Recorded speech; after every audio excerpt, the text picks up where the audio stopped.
going on, Breaking Brown family? We're going to get into it today because we have to, because if we don't, nobody else will. We got a lot to talk about. I mean, I have to. I feel a responsibility at a certain point if everybody's talking about something to like have a conversation about it. And get your libation, get what you need, because we're going to have a conversation about what everybody's talking about right now. And it's none other than, hey, everybody, what's going on, Steven? What's going on, Aaron? This is America. Donald Glover's This is America. People are upset. Some people are fired up. Some people are like, he with the white woman and he said he was with them Armenians. And some people are talking about it and saying it's the greatest art. And like, I watched it. I probably watched it about 12 or 13 times so far. And I feel like I have a lot to say about it. So before we get started, let's do a little housekeeping. Please please subscribe to the channel if you haven't already. You can go to donatebrown.com to donate. You can also go to breakingbrown.com now and donate. You can donate monthly or you can donate one time. Also, you can go to patreon.com/ycarnell as well. But please at least share, please like, and please go to subscribetobrown.com just to subscribe. Thank you, Prime Cody. I appreciate it. Just to be a part of the mailing list. So let's get it. So we saw the video, and let me put this up so everybody can see. It was a lot. It was a lot going on in the initial part of the video, and there was a reason, I think, that he was looking like this, behaving this way, and so on and so forth. So for you, if you've been hiding under a rock and you haven't seen the video, you know, it starts with him and he's shirtless. And one of the most interesting things about it is that it looks like he does the opposite of what people do in terms of superficiality or whatever, in the sense that he don't have a six-pack. Like normal people, I got to get a video, I got to get it right. Like, that's not what's happening here. So I appreciate what happened in terms of the authenticity. But let me say this about authenticity. It's a very curious thing, and it's a very fleeting thing. And what I want to say is, even though I say what I say about Donald Glover, aka Childish Gambino, I want to just make sure everybody understands one thing. I do not put faith in black celebrities. I understand the pressure. I understand how they're used in terms of social engineering. So regardless of what I say about his art and what that meant or what it didn't mean, please understand that I am saying nothing about whether or not, I will not follow any man or any woman in that way in terms of a black celebrity. So really what I'm saying is that I like this art. And most of you who watch the show know that I also like and I watch Atlanta. But I used to, years ago when Kanye first came out, I used to listen to, I loved Power. I loved the fact that he wore pastels and took hip hop in a direction that was away from, you know, away from like just being a gangster. It was, you're a college dropout or whatever, you know. So I want to say that people change. And I want to say that I don't put any faith in being a follower of this person. Some people, I saw people on Twitter saying, oh my God, this is the kind of stuff we need. We don't need Kanye. We really need Donald Glover. Not understanding, if you follow Donald Glover, you have to understand that he has said that Kanye West is a prophet and is a genius. And I mean, to some extent, I agree. Extremely talented brother. But you have to understand that this is complicated. And Kanye, by being as ignorant as he has been, has done a disservice to us all. But we all fall short of the glory of God when we start putting these people up on pedestals and looking to them for guidance. I want to say that as my initial disclaimer, but let's move on. So we see this, you know, and we see this, and what I initially see in terms of my general interpretation, what I see is this guy giving people like a permission, like black people. I don't see many people, even though he had all these other, you know, what we call mumble rappers in the video, I don't see a lot of people giving black people permission to like just kind of be free and just be yourself. And when I say be yourself, I don't want to see a lot of y'all coming out now trying to be Donald Glover and try to wear an afro and some little flat shoes with some just be wherever your life and your job requires at any given time. See, part of the problem that we've had in our community is, and I have to compare it a little bit to Issa Rae, because we all have this lens, right? And so even if you go back to the first season of Insecure, you see the character who's Issa Rae's best friend say, well, you know what? It's when she goes in the club, it's only a bunch of black men in here with dry cornrows. Well, see, that it's part of what I see in this Donald Glover video too, is that it talks to the contradiction of who we are. It's not just about Americans and America as if we're somehow some island offside. No, you elevated Ludacris at a point and you loved him, but now you have a problem with brothers with cornrows, and now you don't want to go to black places and black spaces, but you want to have this sisterhood. So what I see initially is like this comfortability in like who you are, and I appreciate that, and I appreciate who you are not just as much as I appreciate who you are. I appreciate that you're not dripping in jewelry, even though a lot of the people on the song that you have brought in tend to be dripping in jewelry. I appreciate that. And so we move, when you go to the next scene, and a lot of people have talked about this, so I'm not gonna say much about it, but about how this is similar to kind of the Jim Crow buffoonery scene, right? But what I'll say, and I don't think Donald Glover ever will say, is that I think part of this is a critique on America, but it's also a critique, because we're America too, on our culture and what we value just as much as it is a critique on the rest of the culture, or white America, right? This is America. So when you look at this, you know, I think this has a lot to do with this imagery when you talk about coonery. We're not just talking about, this is not just an assessment of black people and the problematic parts of what we do and how what we do isn't necessarily right. This is a much more expansive criticism than we've seen from just about anybody. And when you go to this, let me see if I can, like, when I try to have this conversation about who isn't and who is criticized, one of the things that I don't see people talking about, it would have been very easy for Donald Glover to bring a white person in and have that white person in that Charleston moment, have a white person shoot down that black choir. He didn't do that. And you have to ask yourself why he didn't bring a white shooter in. For me, that means that it's sort of an observation of us just being America.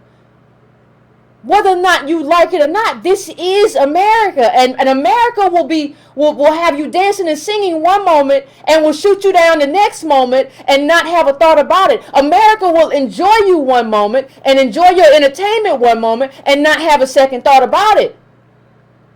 People who are brown or black, who are agents of white supremacy, will have you dancing one moment and strike you down the next moment. And nobody gives a second thought to what's happening. So, and even when, you know, a lot of people say that the guns are treated with such care. Like in terms of imagery, the guns are just treated with such care. I think it's bigger than that. I think the guns are immediately removed from the scene so that you don't keep any kind of recollection of what really caused this madness. So the lethal weapon that caused this is removed from the scene. So you're kind of stuck there, kind of wondering, like, well, what happened again? And not only are you stuck there wondering, you're in this space where you don't even know. You don't even know what's happening because America requires you to start dancing. You gotta dance. That's what you're here for. Don't spend no time trying to figure stuff out. You got to get back on Instagram. You got to get back to following these people. You got to get back to talking. You got to get back to laughing. You got to get back to eating apple pie. You got to get back to culture. You got to get back to it. Because that's what America is. America has become like this dysfunctional circus. So don't look over here and all this chaos going on in my background. Look over here. Don't you like the way I dance? Let me put this up real quick. Don't you like the way I move? Don't you like what I do? Don't you like how I entertain you? Or are you not entertained? That's the question that America asks you. Are you not entertained? Now let me say one thing about one thing about the kids. You know, the kids in this video were very interesting to me because they could have just been kids wearing regular clothes and, you know, doing regular things and you know, shorts and baggy pants. They could have been just, you know, regular kids having fun, out, you know, doing whatever. But I think that there's a reason why these kids are wearing uniforms. When I think about uniforms, I think about private schools, I think about charter schools, I think about all of that. And so what I'm assessing when I think about that is, what is the point of these kids with these uniforms on? What is the point of you sending your kid to school and saying he gonna do X, Y, and Z when he's surrounded by violence and murder and killing and dysfunction? And really and truthfully, regardless of what he does, he's going to entertain too, he or she. Because that's the job that we've kind of been enlisted to do. Is to kind of entertain America. And so what I really see in this video is it's a kind of dysfunction, really. Like it's a hypocrisy and it's a contradiction, and it kind of shows what we don't understand. It kind of gives life to the things that we don't understand about life in America. This idea that we can put our kids in uniforms and send them off amid all this chaos, and somehow everything is going to be okay, but it's not okay, because at the end of the video we see Donald Glover running for his life. So it's not okay, but the kids have been dancing with him and doing all kind of stuff with him. You know, it doesn't make sense. And it doesn't make sense for him to have all these kids in uniforms and he's running around doing shucking and jiving. Just like it doesn't make sense for a lot of parents who say, well, I send my kid to private school, but when's the last time you read a book? When's the last time you access information? So your child has all of these nice clothes on and whatever, and you say, I gave my kid an iPad, but what is your kid doing with that iPad? Your kid is watching pornography, or your kid is on Instagram, but you say, well, my kid has an iPad. You don't really understand what it means to be in America and how much knowledge you have to have, and how at minimum you cannot be reckless, and you have to be. This is not a choice whether or not to be a good or bad parent, but he has the kids following him as he shucks and jives throughout the whole thing, and they got on uniforms. What are our children doing? I think that was a part of what happened as well. I think that was intentional. I think that was intentional. I think that the kids could have been wearing Bermuda shorts and playing, but they weren't playing. They were supposed to be doing something else. These are kids in school uniforms. But they are out here just shucking and jiving with a grown person who is saying, watch me move. Right? And you also see there's also this other element. There's also this other element of, you know, kind of, well, watch me move. Well, he says, watch me move. And it's all just, watch me. Watch the circus and Peanuts. Watch me move. And that's kind of what we do. We just watch people move, and we watch people busy themselves. But we don't understand that there is no meaning in that. Like when he says, like, you know, get your money, black man. What you realize is that this life is kind of being led by us in cliches. We're using cliches to interpret and understand ourselves and give ourselves some kind of intellectual and political directions. And cliches are not enough. You can say to another black person, get your money, black man, but that has no meaning for your life. At the end, you will still be running just like the rest of us. Everybody runs in the end because we're working class poor. That's what we do. We have to run. We done had the Great Migration, running. Every time you talk about African Americans, we running from point A to point B to point B to point C. Oh, these white people crazy to left. They tell, I gotta go. Oh, they crazy too. I gotta run. So But somebody will tell you, well, my grandmama said, get your money, black man. What does that mean?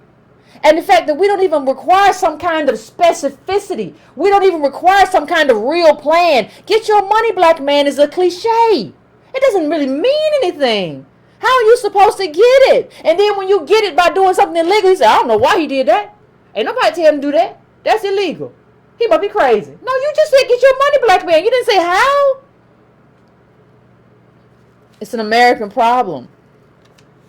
It's an American problem. And then you also see, you also see him saying, like, in the midst of all this chaos, you got, now, if you haven't, I want you to watch it one time, and don't look at Donald Glover. Then watch it the second time, and I want you to mute it and just look at it. What you see is like the chaos, like black people running from police, the white horse. Some say it's the white horse of the apocalypse. You see all of this. You see all of this chaos, and you hear him say, "I'm so Gucci. I'm so pretty." And that's poor people, working poor people. That's all. That's the group. Don't tell me your mama and them got. That's the group. I'm not saying that. Don't talk to me about outliers or boomers who came through a window that we've already talked about, right? But what does "I'm so Gucci" and "I'm so pretty"? What does that have to do with your life? Your life is chaos. Your life is chaos. Your life is dysfunction. Your life is the police chasing you. Your life is the police chasing me. Your life is junk cars everywhere. Junk cars all around you. And you talking about "I'm so Gucci." If you were so Gucci, what are these junk cars doing here?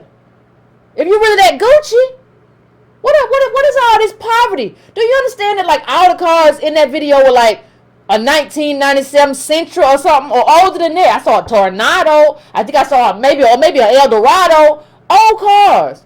But you dancing talking about, look at me, I'm so Gucci. And that is the absurdity. That is the absolute absurdity and superficiality in what I see in black culture right now. So in terms of this video, I have to say, job well done. It makes no sense. It makes no sense that you don't look how you need to look on any given day. And we have to take responsibility for elevating certain kinds of looks. You'll say on one hand, well, I don't like, let's bring in Issa Rae again. Well, I don't want no baggy pants wearing whatever. But you were listening to that. And you thought it was sexy when somebody had that on. And you thought that was cute and whatever. And you elevate this in pop culture. And it don't matter in real life. None of this garbage that we see matters in real life. It don't matter what. You so Gucci. What you know? You should know. Can I tell you something? I don't know nothing about Gucci. I don't know nothing about Gucci or Fendi or anybody else. Because why should I? These are aristocratic things. These are aristocratic labels. People who buy Gucci or people who that much. $5,000 is nothing. If $5,000 is nothing to you, if you Will Smith or somebody, well, whatever, go do that. But you're in the middle of this chaos. You're in the middle of murder. You're in the midst of all this violence. You're in the midst of really what Byron Allen called, in his interview with Antonio Moore, he called it economic genocide. And just like y'all can't see Donald Glover, y'all couldn't see Byron Allen because they be dating white women and having baby. You got to let that go. Focus on the art. Focus on whether or not somebody's telling you the truth and whether or not that's the art. Look it up, figure it out for yourself, and you focus on that. You don't need to focus on whether, listen, I wasn't even going to say this, but I said a long time ago, the problem with interracial relationships, and I don't have a problem with them per se. I have a problem because most of the time they require you to be defanged and neutered and apolitically and colorblind and all kinds of stuff that is not meaningful to a black person. It is about the power sharing agreement in that relationship. That's what it's about. I do not care. Like when Byron Allen said what he said, he had access. This guy's a billionaire really. He got cable channels. He got what he wanted. Like, Understand that this is the best guy to do it, who became a Republican. He was a Republican, did everything right, smiles a lot, everything, and he's telling you this is economic genocide. And you're like, well, I don't know if I'm listening to him because he got a white wife. Now wait a minute though. When Issa Rae says maybe we should date Asian men, well, she got a point. And, I don't know, because I don't want to settle for less. It's this stuff is like inconsistent gibberish what we're doing, and the absurdity of that, I believe, was captured in Donald Glover's video. Even I think I would actually say, even like, the mumble rap, and I understand how many of the mumble rappers or the rappers he used in his video, but I think that on one hand he elevated them, right? And I think that's a good thing, and I know he appreciates them because I read the New Yorker article, right? But I think on one hand, on another hand, he kind of points out the absurdity of like just saying, hey, get the bag, hey, we gonna go, we gonna do, we gonna what? What was it? So I think there are a lot of things going on in this video. I think that's kind of like when you talk about Polo Ralph Lauren and you kind of try to figure out like, this is Polo is like, white boys kind of like yacht clothes. Right? Same as kind of like Nautica and how we adopted, like, well, yeah, this is the hot stuff. And I'm not telling you to throw away your polo. I'm just saying, like, the stuff that I saw, like a documentary where they have like polo groups and they have like polo conventions.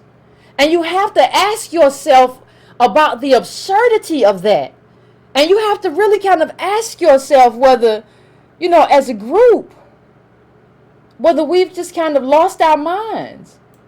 And it would be normal because America's kind of made us lose our minds, but you have to ask yourself that. It's a question. Isn't it a fair question? Like when we look at this superficiality that's kind of highlighted in this video, I think it's a fair question.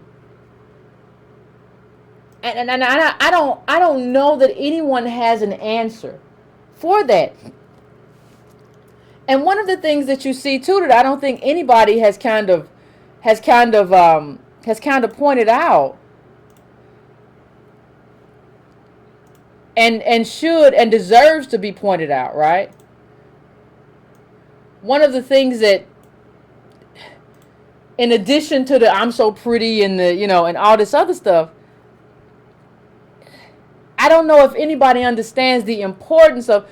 If you can you remember like the one calm moment in this? Like that was a very calm moment, and I'm trying to find it. But that was a very calm moment, and it was one of the few calm moments that we saw. Here it is. When you talk about marijuana, the only time that the music kind of stopped and he had a moment of calm was when he was smoking a joint. And I think that goes to how black people have kind of self-medicated, and how that self-medication, people be like, well, you're doing drugs. How if you're in a community that's dysfunctional and violent and going through everything that we go through, that was the moment of calm. And he didn't do it long enough to kind of like promote it or say you should do it. It was just showing you, it was interpreting black life as opposed to advocating. Like you talk about Snoop Dogg. Snoop Dogg spent a long time advocating weed use. This to me is just kind of like an interpretation of why black people smoke. An interpretation of what black people go through that drives them to use drugs. Or some of y'all will say, it's a natural plant. Okay, whatever. But I'm saying it's an interpretation of like why. Of like how this happens and why it happens and what it means. Like that was the only moment of kind of like a respite of silence was that moment. That was it. That's the only kind of like the only piece he had is when he lit up. And you kind of get the feel from that what black people are really doing right now is we're self-medicating. We're self-medicating because that's a form of escapism from our life. And when we get done self-medicating, we're gonna go back to dancing. We're gonna go back to we're gonna go back to what we were doing before we were self-medicating, because that's the loop that we're in. That's the loop that America put us in. I always understand regardless of how I criticize other black people or black artists or black politicians, I always understand that the top of this is white supremacists. I always understand that they set up this hierarchy that created this dysfunction. I am not out here just blaming black people for something that was done to us. I always understand that. You have to always understand what that means. And you have to always understand the consequence of it. And you have to always understand the consequence of not getting away. And I think even when you think about what happened, what we were talking about last week in terms of what happened to Kanye, I think you have to think about the consequence as, like, Kanye wanted to, like, he wanted that white stuff. And I'm not talking about cocaine. I'm talking about he wanted that white power. He wanted like that white, you know, everything that comes with it. Like, you see, there was an article in the Washington Post. Let me see if I have it. There was an article in the Washington Post earlier, probably earlier. This is the article. It got cut off, so I'm gonna do it. But there was an article in there, and it was about Trump and about how he used debt as leverage initially, and only put 15% of his money, and then 85% from whoever the other lenders were. And then he started using more of his own money when he wanted to do stuff quick and get deals. When you see, the thing is, when you want to get a quick deal, the person with the most money and the most currency can go get it and just snap it up, right? And so you have to have access to capital, and you have to have access to cash. And I think what when we talked about this, what drove Kanye crazy is like he don't have that. And he don't know why he don't have that. He feels like he's bumping up against something. And what I said last week was that he's bumping up against the blunt edge of blackness. That's what it is. But somebody has to be there for him to interpret that for him, because he's not going to read. And there has to be an assessment. There has to be a critical assessment of people who just feel like or don't want to do that. You have to access information. And I think one of the things we saw in this video in this video with Donald Glover is that, like, life in America, not just put this back up, not just, it's a downward spiral. All these old cars, you're not supposed to keep a car that long. All these old cars are indicative of, like, this downward spiral that is America, that nobody seems to be able to interpret. Look how, and think about the contradiction even in the little lyrics that were there. Look how I'm living though. Police be tripping though, right? Yeah, how good are you living though if the police can still trip on you? Like, guns in my neighborhood, I gotta carry though. So you complaining about the guns, but you gotta have a gun. Like, our life is like this contradiction that's driving us crazy. Guns in my neighborhood, I gotta carry though. Like, look how I'm living. Police be tripping. You're not living good. And so much of this is like a contradiction of black life. Like, we're over here dancing, saying one thing, but over here we're saying, God, my stuff is jacked up. Like, you'll be a rapper, and then the police stop your tour bus and arrest everybody for weed. Look how I'm living. I got these diamonds, and we all just got arrested after the concert. Hashtag Black Life. Black life is this, like, ever-moving contradiction, and that's kind of what I saw in the video. And he said, this celly, that's a tool. Well, I agree that it's a tool to take police, but the cell phone is also a tool to be distracted by stuff like Instagram. It's set up to just keep you scrolling and scrolling and scrolling and scrolling and scrolling. If I were you, I would. Donald Glover doesn't do much Twitter anymore. He doesn't have an Instagram account. If I were you, if you wanted to follow him into anything, I would follow him into that. If you go on my Instagram, most of it is food. I have a few dog and cat things, but that's it. I rarely look at them. I look at how do I make this vegetables taste good? It should be some on here. I don't follow all of this because this stuff is meaningless. And I think what you're having to do is to find meaning in your own life. But understand that this stuff, I think the reason he looks that way, the reason he has that belly, he has this huge afro that he doesn't even have anymore from Saturday Night Live, is because, like, for what? Like, look how you have to go to work. Look how you look when you do all that stuff that you have to do. But what is all this extra stuff for? Like, I get my hair cut every week. I get my weave. I get every week. I get my hair cut. I got the weight. What for? Desperation. It's like a desperation for meaning. We don't have any progression. Old cars mean you have no progression. That means you have no social mobility. Spinning and running and spinning and running and spinning and running. Just movement is not progression. You can just loop the same circle all the time. That's not progression. And that's a lot of what's happening to us. And at the end, I don't know if y'all caught it, but at the end he said something to the effect of, I checked my list or whatever, and you owe me America. Now, I don't just view that as just like I could be wrong. I can always be wrong. I accept it. But I don't view like you owe me America as just, well, he just said that. Because I read this New Yorker article. And if you haven't read this New Yorker article, please check it out. Because he says something when you talk about why I appreciate the art. He says something that was very important to me.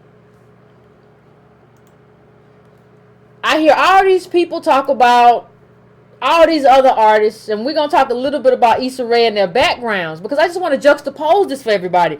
But we hear a lot about that, but when's the last time you heard somebody, Donald Glover talked about reparations in the New Yorker article, and talked about how awful kind of like white people have, everything is set up for white people to have the power, and they won't use it to like help us. I want somebody to, I appreciate that. Because understand that you came and understand that Donald Glover could say something stupid tomorrow and pull a Kanye, and I'm not invested in that. I'm invested in assessing what we've already seen. I don't put any trust in black celebrity. I understand those pressures. I'm just talking about what we see here right now. Let me just understand what he said. Let me just see if I can find this and pull it up so you can see it real quick. But he talks about it in a way. He says that, let me see what this is.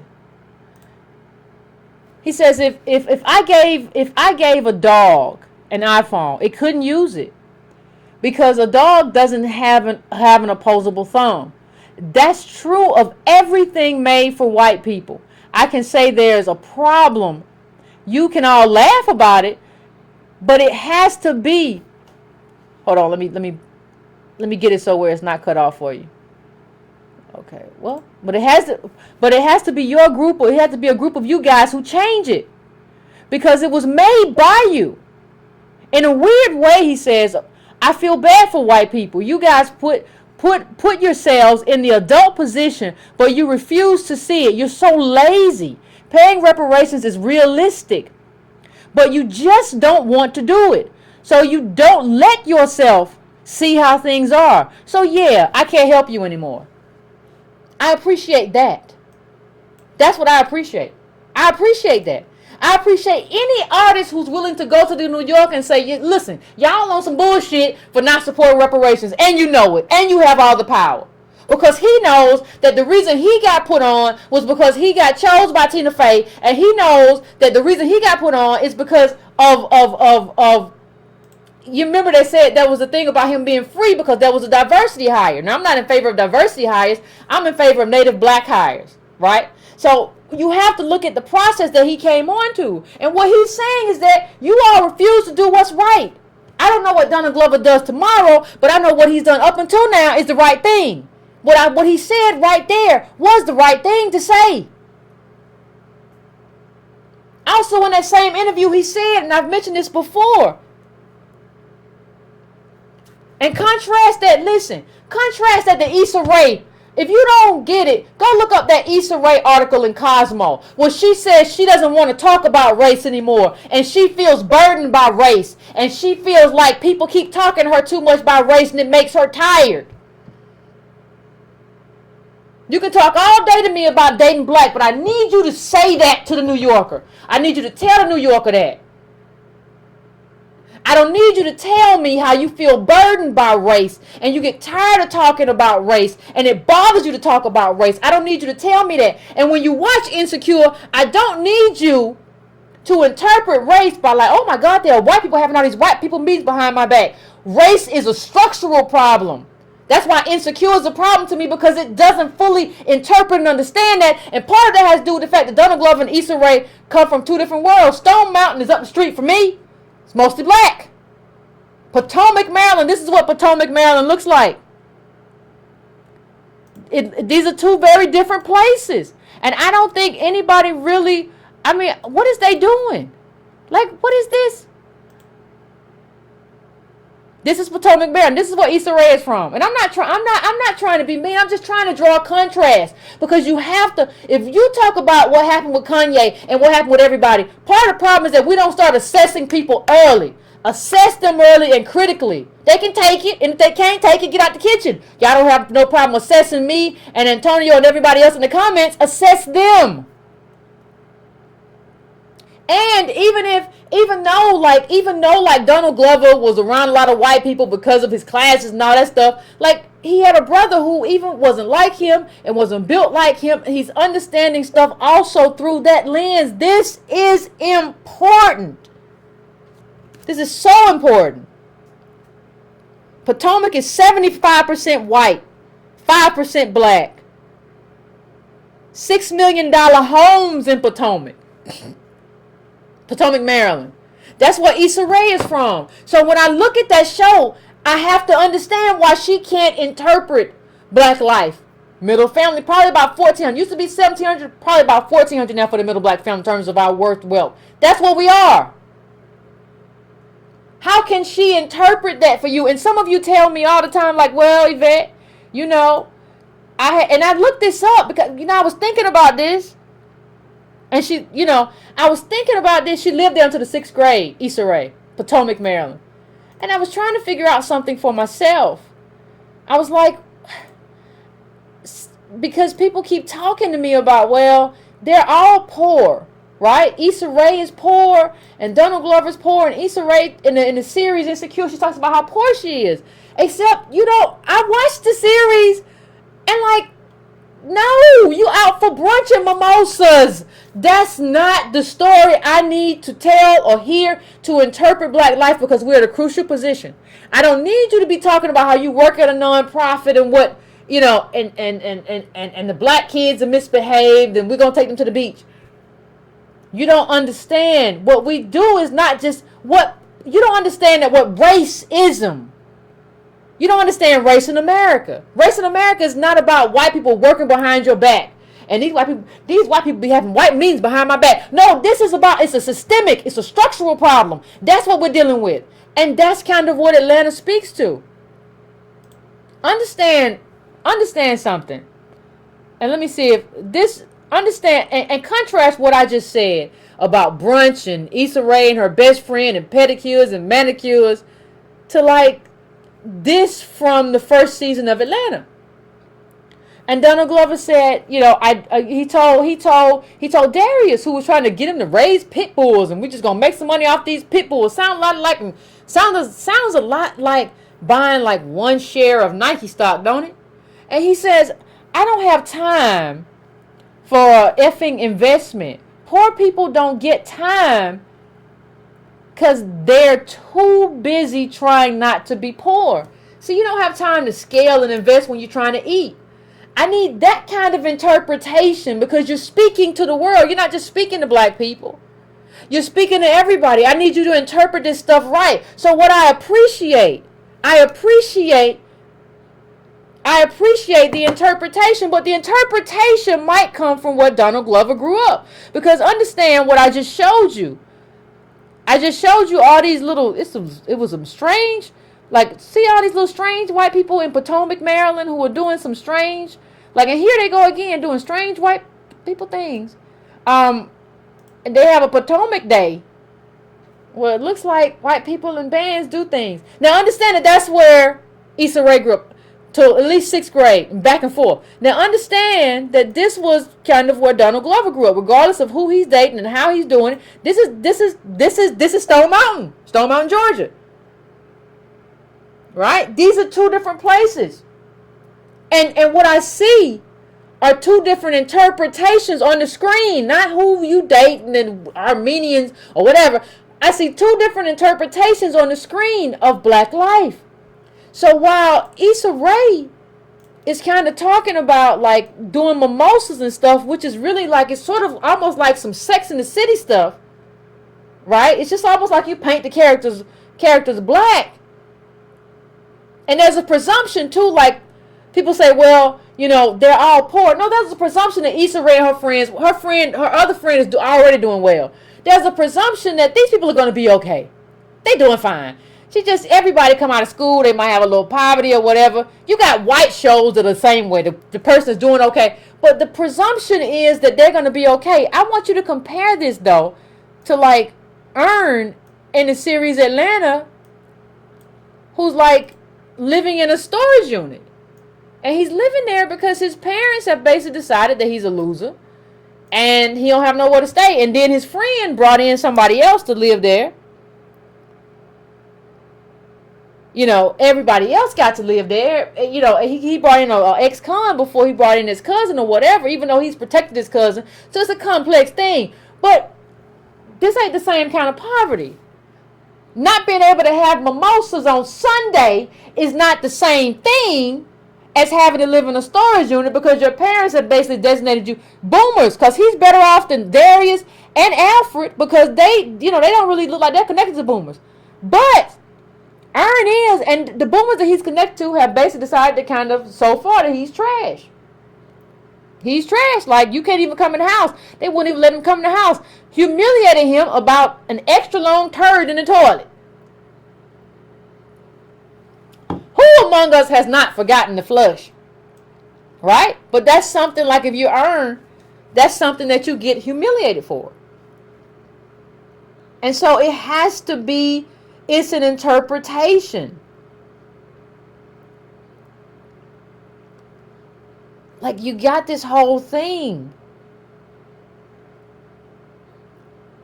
Black people are working poor. And you have this whole thing. People say, well, everybody gets to speak their truth. No. You are representing a group, and we are in desperate need right now. We are economic genocide. You don't get to like speak this truth of having a Senegalese dad who was a doctor and a mother who was a teacher. That is not the truth. You don't get to no and have us, because when you get there, you can't interpret for us what needs to be interpreted. Black people are working poor. And black people say, well, we want to see black people doing good. We don't want to see poor people. Well, what you're really telling me is that you don't want to see yourself. And if you don't want to see yourself, how can you understand yourself? And how can white people understand us in our position if even we don't want to see who we are and what we're dealing with? It is a problem. It is a problem. If you want to see people talk about Issa Rae and her boyfriend and what he went through, and he was living there and he wasn't, and she was settling for him and everything. If you really want to see the other side of that, and you want to see it dealt with in a mature way, see Earn try to take his girlfriend Val out, and he's trying to buy her stuff, and he can't do it. And see that kind of struggle with him trying to manage his cousin and do all this kind of stuff. Like, it's a real layered representation. Not just like he don't do it. It's a layered representation. So you get into the mind of how black life has impacted this. And how do people who are black get to go to restaurants with a worth of like $1,400 to try to order lobster anyway? Like, what are y'all even doing at the restaurant?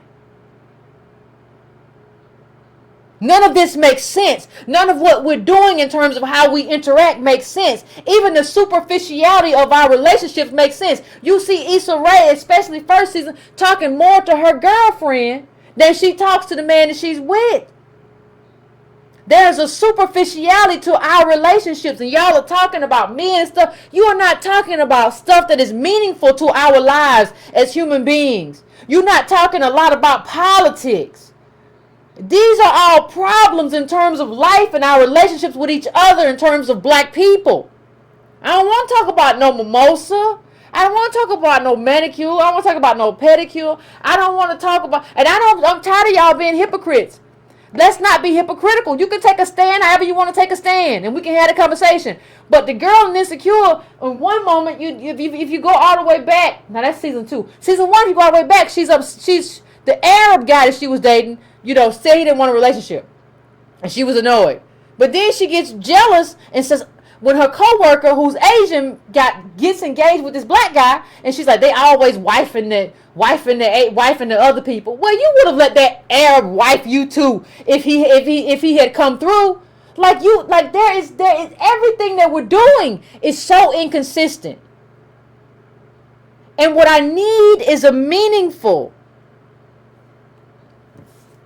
need a meaningful interpretation and a realistic and an accurate interpretation of black life. I don't need you to take Sex and the City, make them younger, paint them, and say this is black people.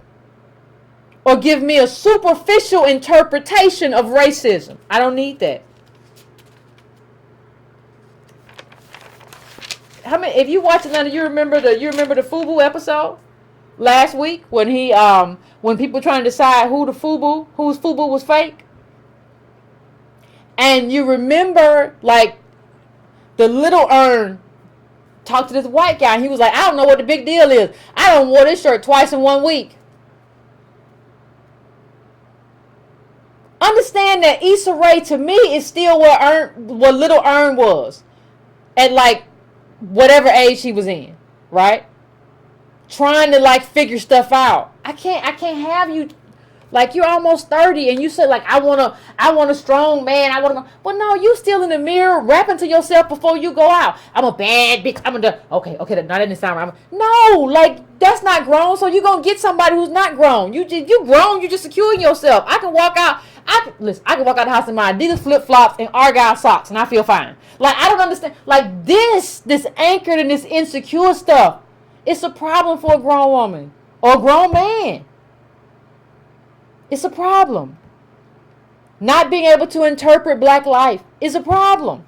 Somebody said in my comments, well, not everybody lives like that. Well, I've studied the data, and most of us do. Overwhelmingly, we're working class poor. So what you should really do, if somehow you're attached to a boomer and you're not, you should just kind of pipe down. See, I don't even try to speak for people. If you say you was raised in the ghetto, I don't try to speak for you. I have 2 working class parents who were factory workers. I don't try to speak for nobody but me. Individually. When I speak through data. I go look at the data and I say, oh, okay, this is what it is. And I speak through that lens. I don't say, well, I know you, but I'm going to speak for you, girl. No, I didn't grow up with a dad who was in jail or mama who might have been on drugs or was evicted time and time again. I cannot speak for you, but I can interpret the data and I can interpret what the data means for black politics and what it's going to mean to transform black politics. But I would never try to speak for you individually. We got too many people that try to speak for us without actually doing the work.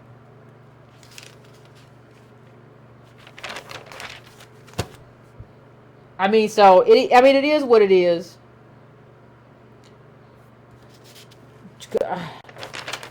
If you haven't, I encourage everybody to watch both series and just come back and look at, one of the things we have to do is start looking at both things critically.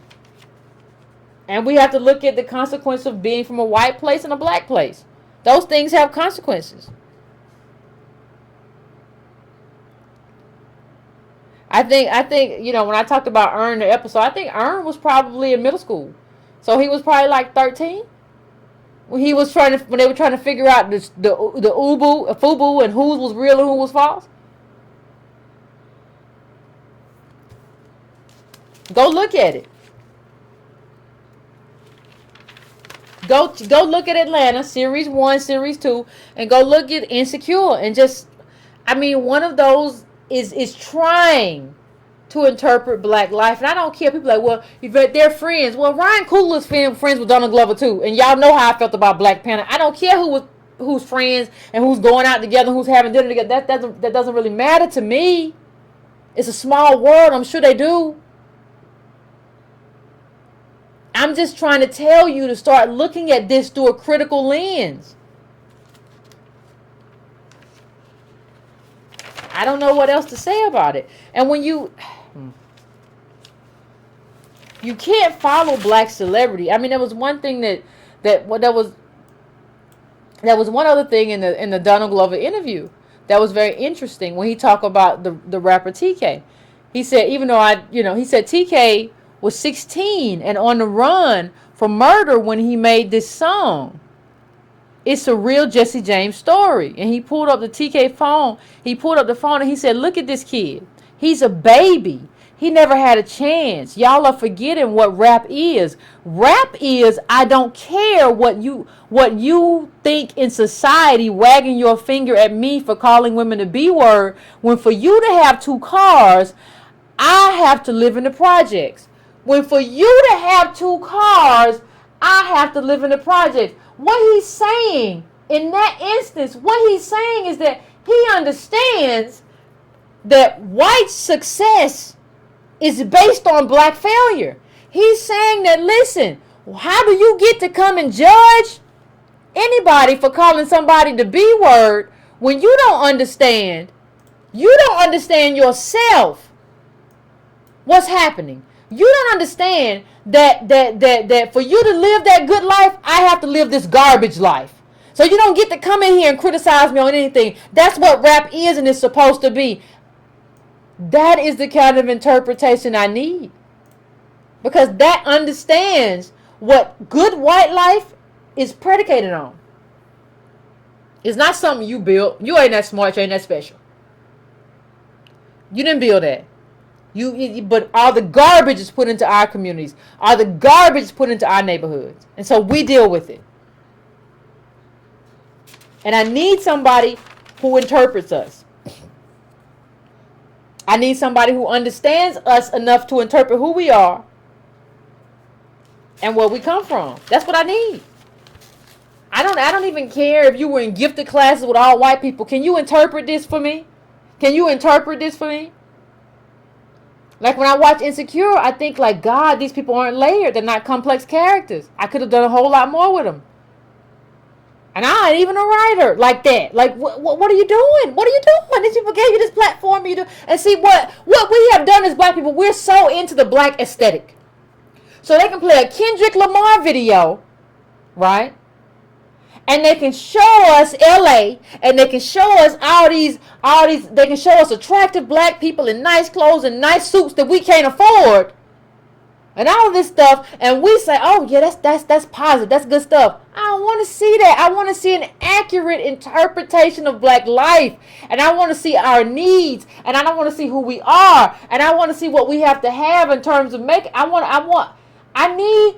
I need white people who are watching to understand and see our limitations that they have created. That's what I need. I don't follow anyone. And I understand, even with Donald Glover, when you look at Redbone, people are like, oh, Redbone was such a great success. Well, yeah, it was. But part of the reason that it was because, like, you really don't understand that they put a lot of marketing behind it. That's what happened. The color of wealth. The middle native black family is worth, like, it's not even that. It's like 200. Like, we don't have no money. Black women went to college like negative what, $11,000? 200 is like LA. She's in LA talking about all this stuff that she wants, and like, come on, man, 200 or whatever it is, it's minuscule. It's nothing. And I need somebody who can interpret that. I need somebody who can tell that story. That's what I need. So we're almost at the 1 hour mark. I'm going to take a break and set up the phones because I really want to hear what everybody has to say. I'm not trying to, just do this. I'm interested in hearing what everybody has to say about the video. So I'm going to take 2 or 3 minutes and we'll come back and we'll go have a conversation.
up, Breaking Brown fam? While I'm here, I just want to take a moment to thank the moderators. I want to thank Eric Killmonger. I want to thank Bakari Johnson. And Bakari, you always send me the best links in my email, in my inbox. And I want to thank all of y'all for coming through. You don't have to be here, to moderate and do the stuff you do. And I really appreciate it. I really appreciate it. So I can just do my stuff and talk and say what I need to say, and y'all are in there, and I just want to thank you. Like, I really appreciate you. This is like being a moderator is like an unpaid gig. You can't even just listen to me. You got to watch out for trolls, and I really appreciate you. And so that's just on me to say that tonight. But we got a lot to talk about. I had somebody in the chat said they saw somebody say we got to pay attention to Donald Glover's swirl. You can pay attention to his swirl all you want. I don't have a problem with it. But just make sure you pay attention to Serena Williams' swirl too. You can't be leave Serena alone. And then you own Donald Glover's swirl. They both swirl. You gotta just be you can't be leave her, let her live. And let her be with her man. And then you on Donald Glover's swirl. No, you be one thing I need, just be consistent. If that's your position, be your position. And don't shout down Umar Johnson. Dr. Umar Johnson said what he said. He said he's not in favor of interracial relationships. And everybody's like, oh, what's wrong with Umar? Well, wait a minute. Wait. Sounds like you agree with Umar, okay? I'm just telling you, I don't care. I just need everybody to be consistent. That's what I need. It is what it is. So I'm going to go now to... y'all know. I think y'all know who in the room. First call. I'm going to 310. I'm coming to you. If my phone works. What up, Yvette? I got a couple things I gotta go through. I know. I already know. Great show again. Thank you. Start off, and I think it expands further the point you just made. Look here. I don't want to go to your Facebook page and your best friend wife. And your roommate wife, and you be out with your white employer, and you talk about interracial dating. I don't personally have an issue with the interracial dating as long as it isn't based on what Issa Rae based it on. But the thing is, it's about interracial relationships. See, if a lot of your key relationships are interracial, you can't say nothing to somebody like Byron Allen or Donald Glover. I'm just telling you, you come to my face, pretty much all black people. But it should be a trip because it be somebody who's touching all of white life in their own way, but then they tap dance over and say, well, I don't want you to have an interracial relationship, dog. And it's it ain't like the nation where it's based on principle. It's this odd viewed idea of I owed a special place with this person, but I'm taking already. But I can use the avenue as I see fit. And I think that's total BS. So I say the Serena Williams thing is a stop point. This really saying how many of your relationships are interracial. And if you want everybody not to have interracial relationships, then you need to be the first one. I don't want to see no pictures on your page. Moving to the other thing. A lot of people miss up. We had a great show Friday. Check it out. Bro Williams, me, and Yvette broke down Issa Rae in that ignorant article in Madame Nowhere about not dating black American men. And a lot of people, especially a contingency, not all my black women, a lot of black women got the point. Yeah. But a contingency said it's about interracial dating. No, this is about racism. She made racist statements. It's not, the whole discussion wasn't about interracial dating. To not understand that frames that we have a serious analysis issue. We this far into the project, a year and a half of show, and you coming on the channel still talking about missing the point. It wasn't about whether a black woman dates an Asian man. It's about saying that I don't want to deal with slavery. I want to leave that with you, black males, and I'm gonna go over here. That's what she's saying in that page. Yep. In her book. I'm gonna leave that slavery, that Jim Crow with you. If you can fix it, I'll date you. But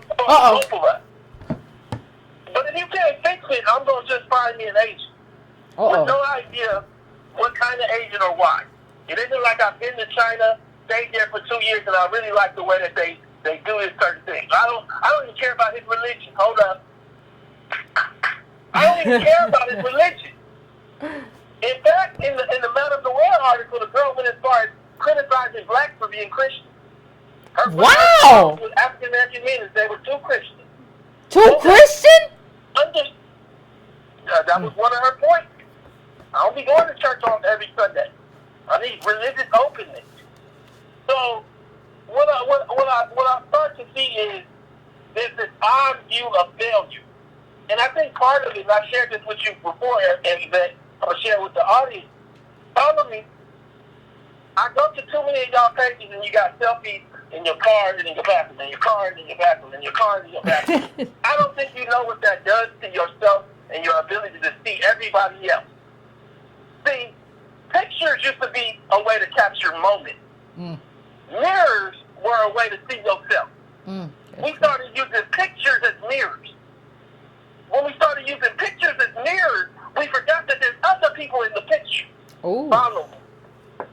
So then we started watching TV like it's a picture, like it's a mirror. I'm sorry. We started watching TV like it's a mirror. Okay.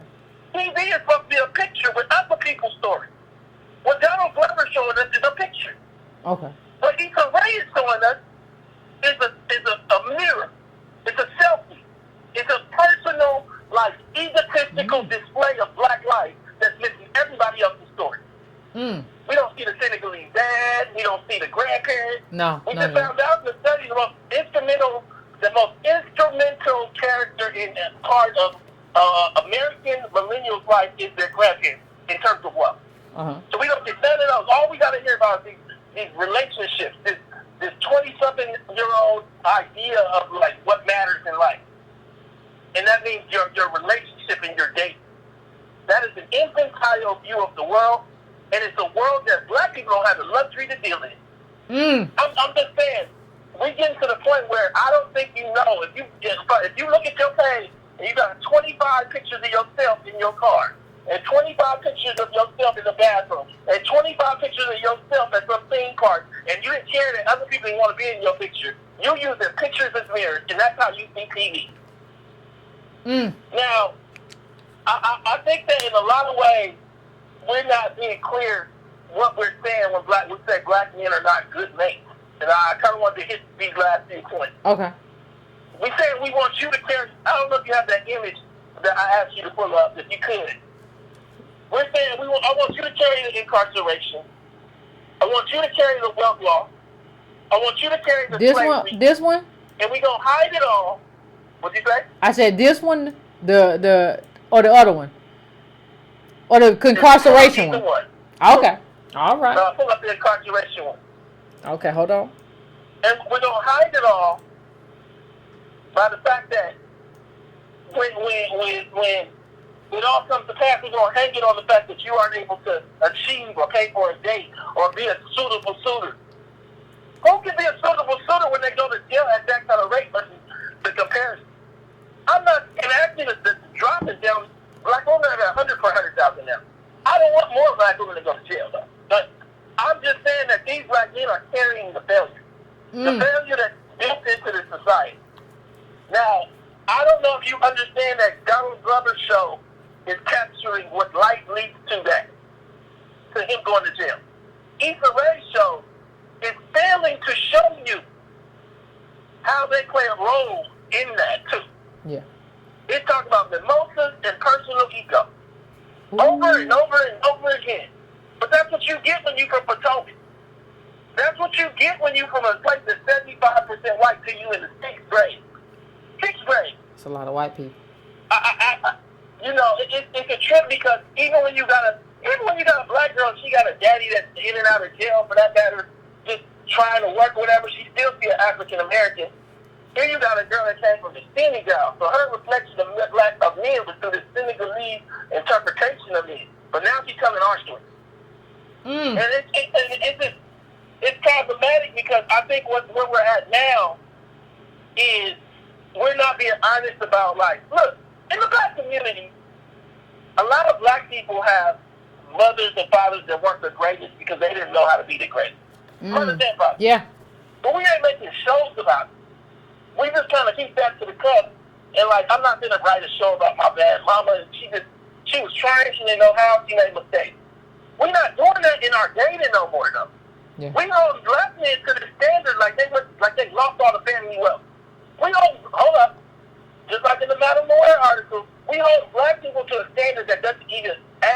way it works. Yeah. When she said in the Madam Aware article about not dating African American men, it's on both of our pages. What she's forgetting is, what about your great granddaddy that was a slave? What about your West African daddy who came over here with nothing but his shoelaces? That ain't enough for me to take you off his head or to be married with you. See, it ain't just like a one-way street when you start talking about suitors and intellectual match. That means you got some stuff to come with it too. And I think that what happened is black men don't have no list. I just came off a Joe Williams show listening, and he asked a couple of black men, what do you want from a woman? And all they could say is, I just want her to be relatable. How many women say, I just want to be relatable when you ask? You see that with Ern's character. He don't really know what he wants in life. Yeah. And I think that what I'll end with is, I think that for a lot of us, what we have to do is we have to be able to start looking at wealth calcification. Pull up that last chart because I just want to bring that in. And understanding that right now we live in a dangerous time. A lot of you guys are coming to me and Yvette for solutions. But we can't really give you a solution because we didn't live your failure. Meaning, we've been seeing for a long time that it ain't enough years to be married. But you got married anyway. And I'm not talking about the kind of marriage where you just got married and stayed in an apartment. You went to move to Phoenix and bought a house and had some kids. I can't help you with that. Because you don't want to hear my answer what you live too big. I've been there seeing this before the man who made this chart. The man that made this chart is one of the richest in the world. What it shows is that we are in a time that is almost like the Great Depression in terms of wealth share from the bottom 90 and the top 10. Our whole race is in the bottom 90. That's the red line. When those lines match, that means that there's not enough. Now, I feel like if you're going to have a solution from us, you got to be ready to hear that you might have really messed up till you got here. Whether you're a man or a woman, the harder part, I'll leave on this, is it's hard to hear us when you're watching Issa Rae versus watching Donald Glover. All right, Tom, I appreciate I appreciate you as always. Oh, my God. But we don't want to see ourselves. You got to see yourself. You got to see yourself. You can't want to see some kind of weird aspiration. You got to want to see yourself. Right? And I don't know what Donald Glover does after this. I don't know what he might go say something stupid. Whatever. I'm living here. I'm talking about this show. I'm talking about this representation. I don't stay stuck to nobody. Don't nobody run me. So, yeah. I thank everybody. I thank you, Amaz, Quinn Azure, and Skin Dark, Future Bright. I appreciate y'all. I see y'all working in that chat. It's some trolls out there tonight. I appreciate y'all. I'm going down to 909. 909. What's your name and where you calling from? Hey, how you doing today? What's going on? I'm fine. How about yourself? What's on your mind? Man, let me tell you what's going on. My name is Keith. I'm a nurse practitioner out here in California, and I've been going through some discrimination lawsuits for the past 5 years with my job with the state employer. I was called the N-word at work. They tried to hurt my patients, tried to disrespect me to my board. I mean, just adamant. And today we actually did a civil litigation settlement. All right. And the gentleman who was overseeing the settlement was a white man. He makes $900 an hour. He's boasting about. Oh, that's a lot. That's a lot of money. He is saying that his family are going to Harvard. They're going to upper league, Ivy League schools, and that he feels as though because they give back to African societies and people who deserve it, he said, that these people are, more deserving of income and better representation. And I started quoting you. I started quoting Antonio Moore, Sandy Darity. I mixed what I like, Dr. Jerry Ball, and Barr when we were having the discussion. And that man was flabbergasted. He couldn't say anything. Because I said, you're discussing how, we don't deserve anything. I said, what about the 400 years of oppression, redlining, Jim Crow, segregation? Can you hear me? Yeah, I can hear you just fine. And, and I was telling him, not only was he there, but my attorney who has a PhD in law and all this stuff, and my other attorney was there. They all had to shut the hell up And they were staring at me like, how do you have this information? And I cited Dr. Sandy Doherty, and of course your report. And I said, you can go to UCLA, you can see accredited attorney Antonio Moore in UCLA and read it for yourself. Yeah. I said, because what he was saying had no data. No. And he was like, well, these Africans work harder. I said, where's your data to back it up, sir? First thing I said, they had to shut the hell up. I ended up walking out with some money, but not as much as we wanted. But it does show you that this institutionalized racism and discrimination, it starts at the top. These white folks who have real money are doing everything they can to make sure that we don't get it. And I hope that I was concise, and I hope that I made my point. And I want to say thank you for all that you all do. No, I appreciate big you. Shout out to you all. Thank you. I appreciate your story. But I mean, listen, like, this is part of what has to happen. Like, people have just been walking up to us and just saying garbage. And because we don't know it's garbage, we just kind of walk away and be like, well, maybe they right. The truth is that, like, immigrants from all countries usually outperform all Americans, right? In terms of, because of where they come from, the homeland, the connections. It's a whole plethora. But, like, people just like to put it on black people. Well, they do better than you. What the hell is you talking about? And that's not even true. Like, everything that you have, if you read The Half Has Never Been Told, everything that you have, slaves were worth more than everything. Railroads, businesses, everything. We are this country. I don't care what you've been told, and everybody is like trying to hide that from us. So when you walk into a room and you know what's going on, you can be like, okay, I'm just about to tell you how everything you just said is some bull. And you can break it down. That's what has to happen. Like, we've been in a lot of rooms with a lot of people. Well, we can't really do that. Well, we don't really have the information to do that. And we really start feeling down about ourselves and our group. Well, my group must not be right.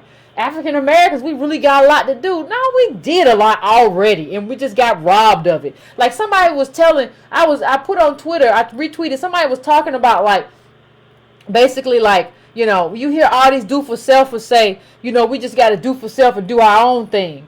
And it's like, what they don't understand, they are the ones who don't have a solution.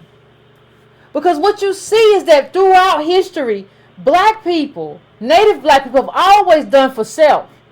The problem is that what we have created through doing for self has not been protected, and so white mobs could come and burn it down and take it away from us. So without government saying you cannot take from these people what they have built, please tell me, do-for-selfers, how we're supposed to sustain ourselves as 14% of the population. I'd love to hear it. I've never heard a solution for it.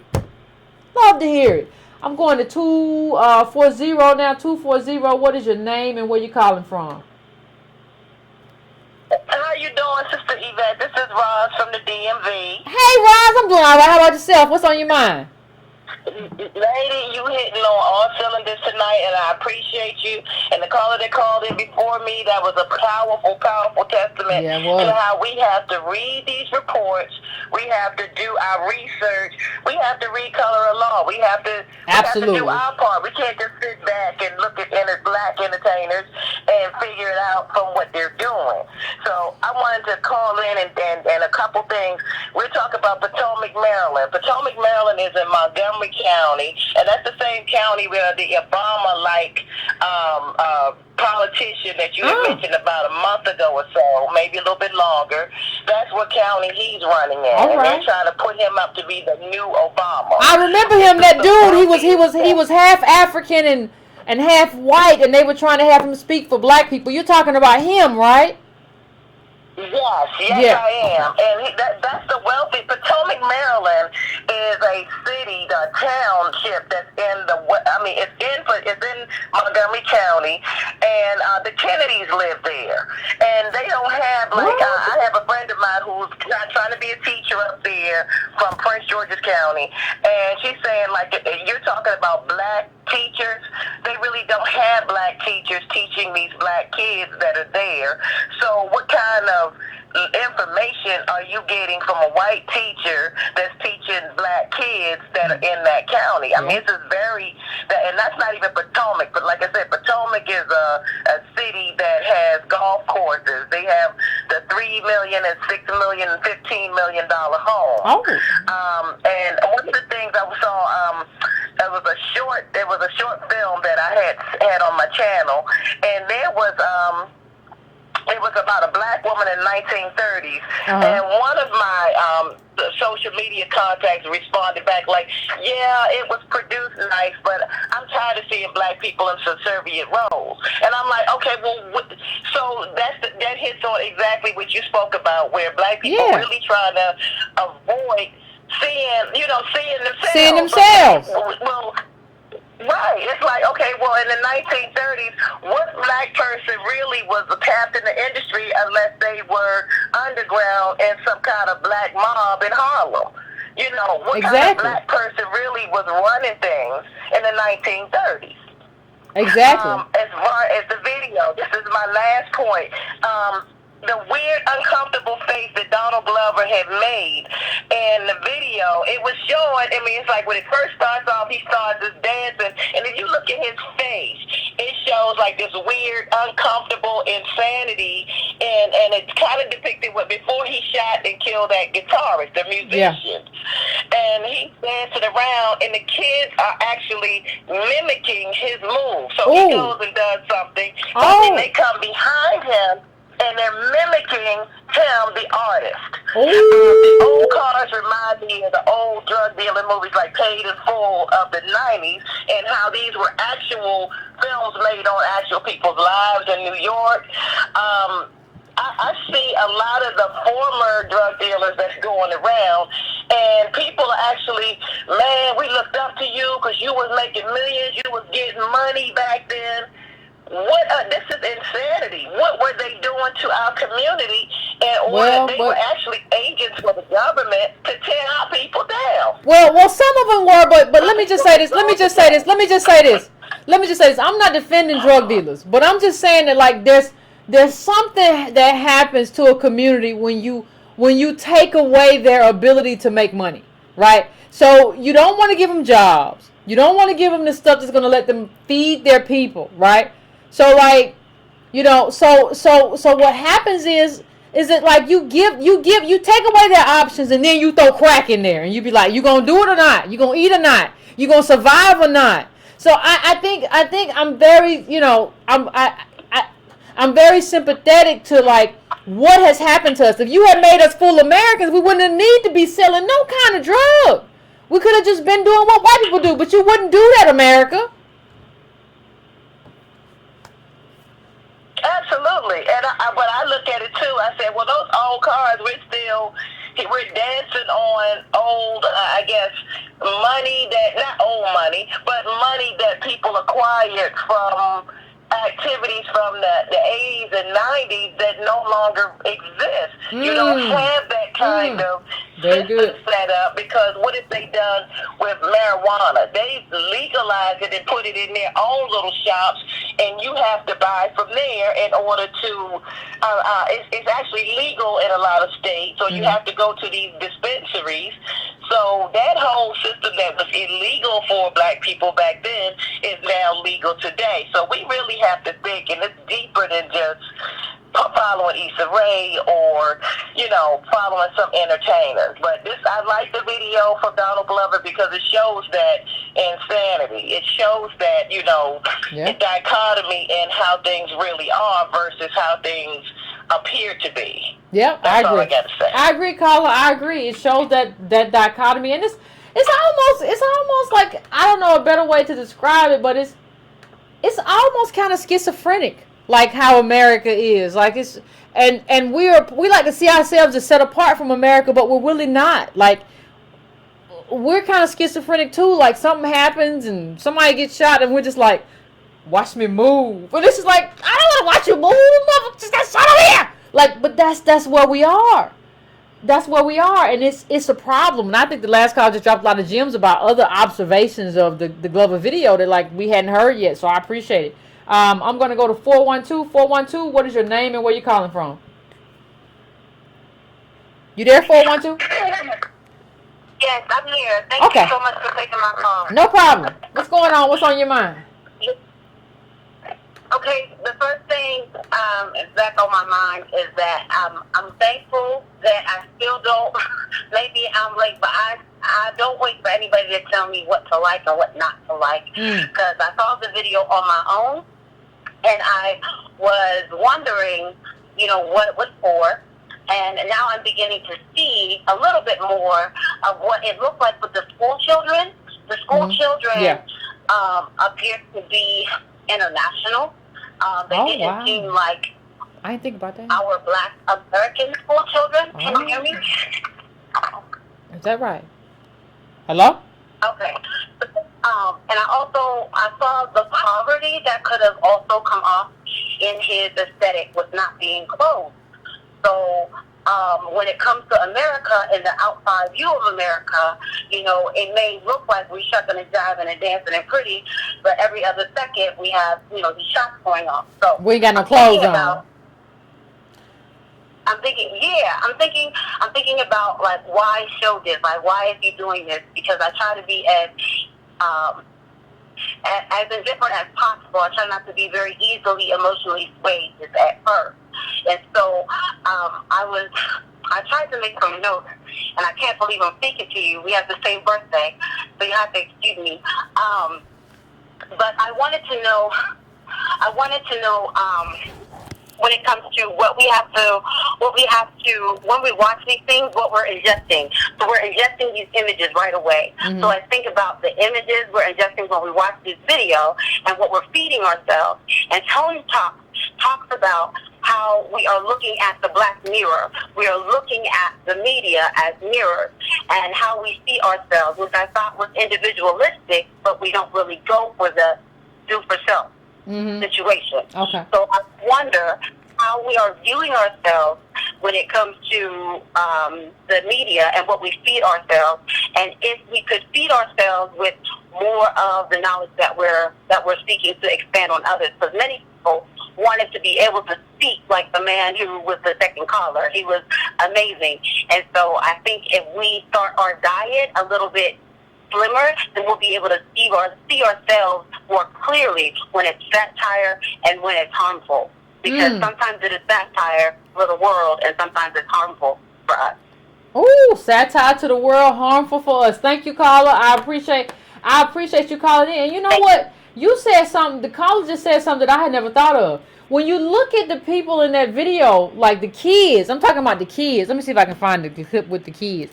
When you look at a clip with the kids, they all are kind of, dark skinned. And the thing about America, and in terms of our history in America, we're light skinned, we're a little yellow, we light brown, caramel, and Hershey chocolate and dark chocolate and everything. We're everything. And I agree you didn't see a lot of that in the video. So I think she may have a point. Like, I ain't in that video. So I think she may actually have a point. It's a very interesting point that I really hadn't thought about. These may be international kids. I'm going to 443. What's your name? Where you calling from? How you doing tonight, Yvette? I'm pretty good. How about you? What's going on, Reggie? What you up to? Doing good. No. No, I'm not Reg. Nah. You're not Reg? You sound like my boy Reg. Nah. Oh, nah, he's gonna call in later, probably. Yeah, where you from? I just wanted to say that I'm from Baltimore. Oh, okay. This okay. I understand why I'm mistaking you now. Okay, go ahead. I'm sorry. All right. No, you're good. I wanted to talk about the video. Look, outside of everything, it's just showing the narcissism of America through this enjoyment of our suffering. It was something interesting about the kids again. Like when he first shot the black man in the beginning, kids came in and took the gun, and then kids came in and pulled the body, and it really stuck with me, and it made me think, maybe in the way that we kind of psychologically empty all of our baggage onto different parts of our community.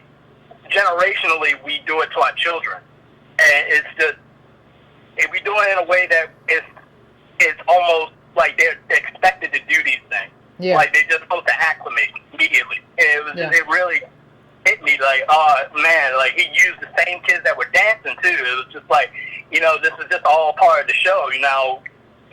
Get back in line with me. And it's seeing that contrast with, and this is, I think, it solidified you and Tone's point about how Issa Rae doesn't understand race in America. In season 2, when she has the black principal and she caricaturizes him because he withholds all the money from the school for the black students instead of for the Hispanic students. Yeah. And to make it worse, she has the white girl be the arbiter, the moral arbiter of the entire scenario. It blew my mind, really. Yeah. But yeah, like I wanted just to touch on that, and also I'm in my late 20s. My high school reunion's about to come up, and I feel like I'm gonna bring a report. I'm gonna bring that report, the Sandy Darity report, for every single person at my I love it. I love it. I love it.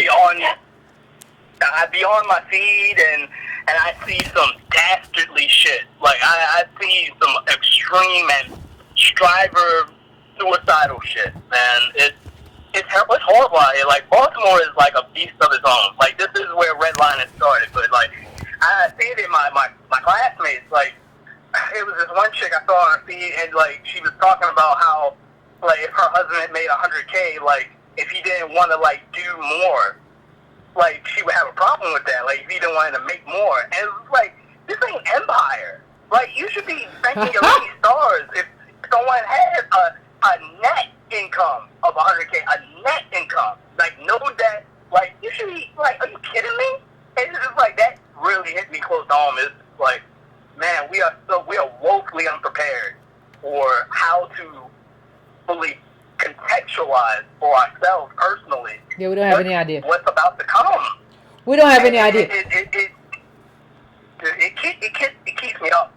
It really, it feels like you're on an island, Like a lot of people call in, you feel like you're on an island when it comes to these things because, you're shouting and like all these people are sailing by or floating by really, and you're trying to wave to them and just like show them like, hey, there's something here.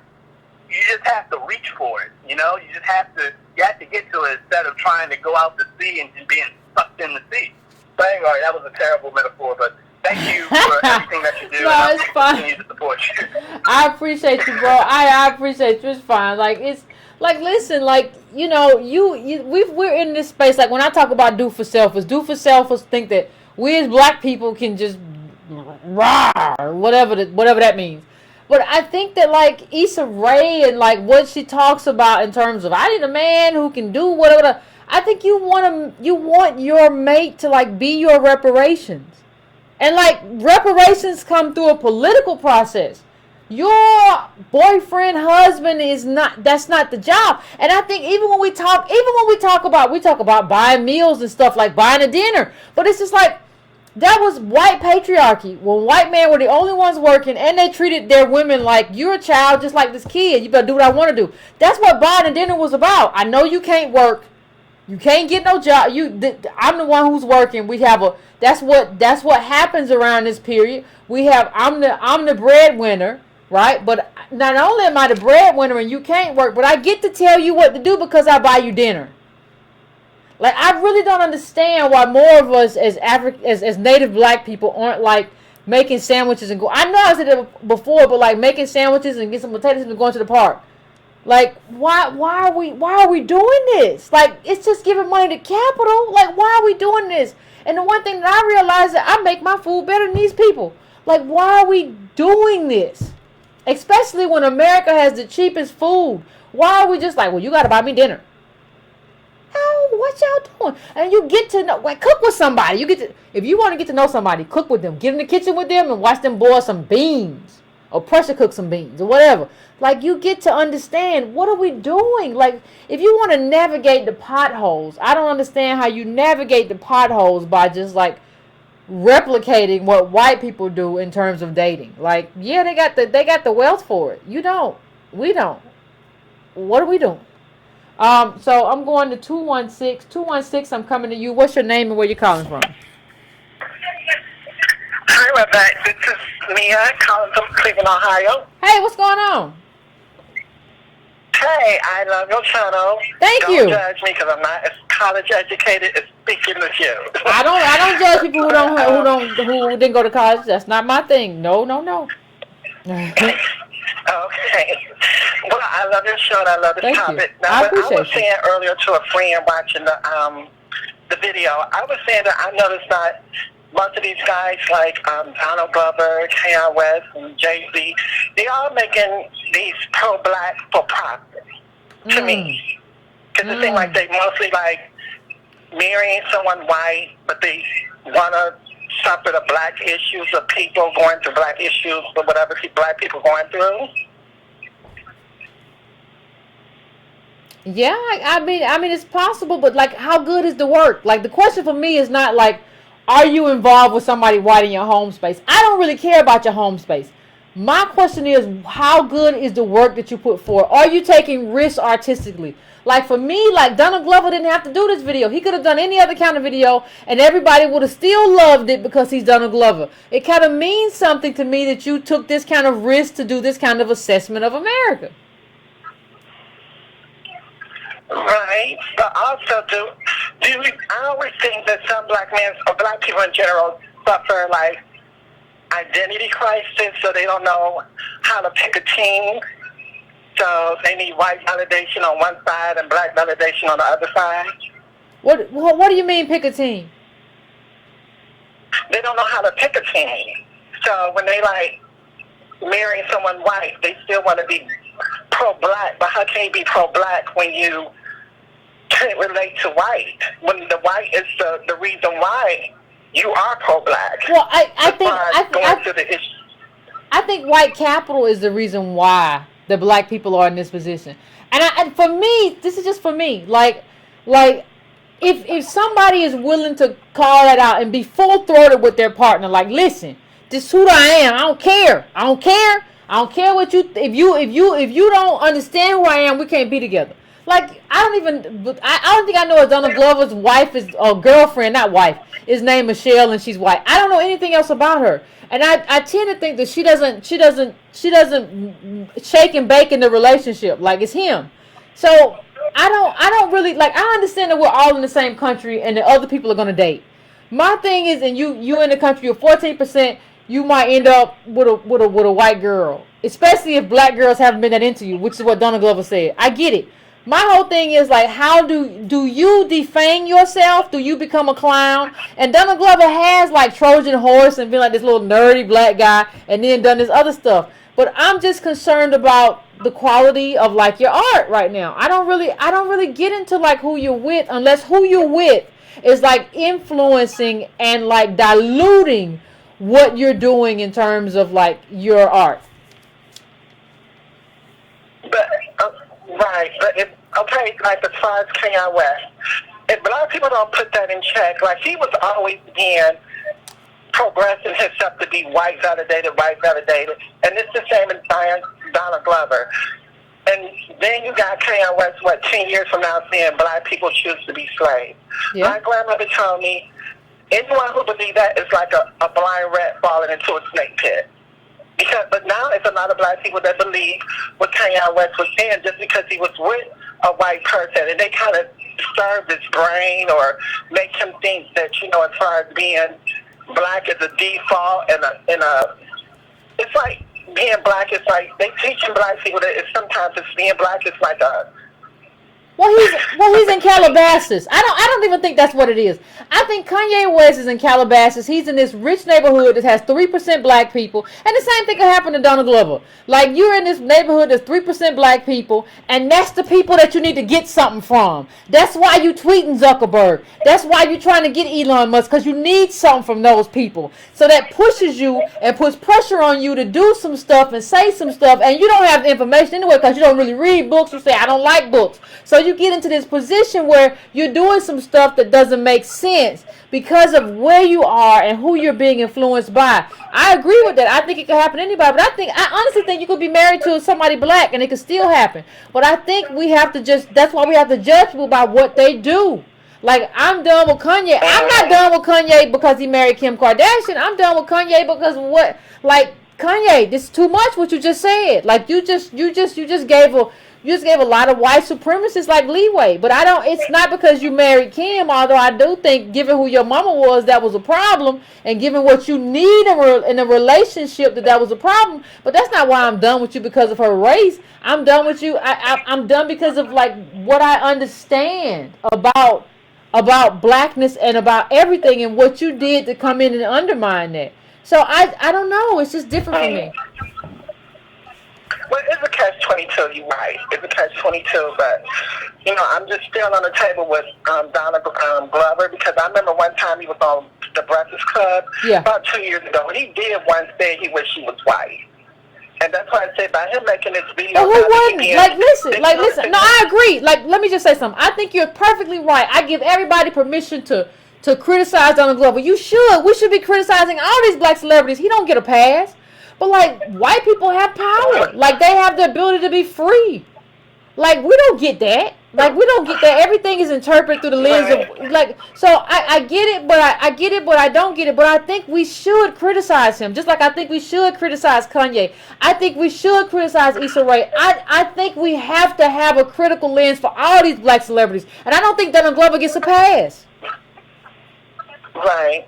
Well, I'm not going to hold up anymore because I really agree with everything you say. But the only thing with black women celebrities and white, I just think most black girls marry white or non-black by default, and black men marry white on purpose.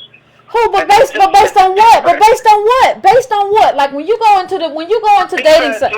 Because most black women they date black men, but most black men don't really want to step up. No, that's not true. Like, over 85% of black men who are married end up marrying a black woman. Like, even the physicality, black men like the butt, the curviness of black women. So it's not that. And I think we're interpreting things through the lens of celebrity, because we see celebrities married to white women or whatever. Like, regular black men end up usually married to regular black women. Right.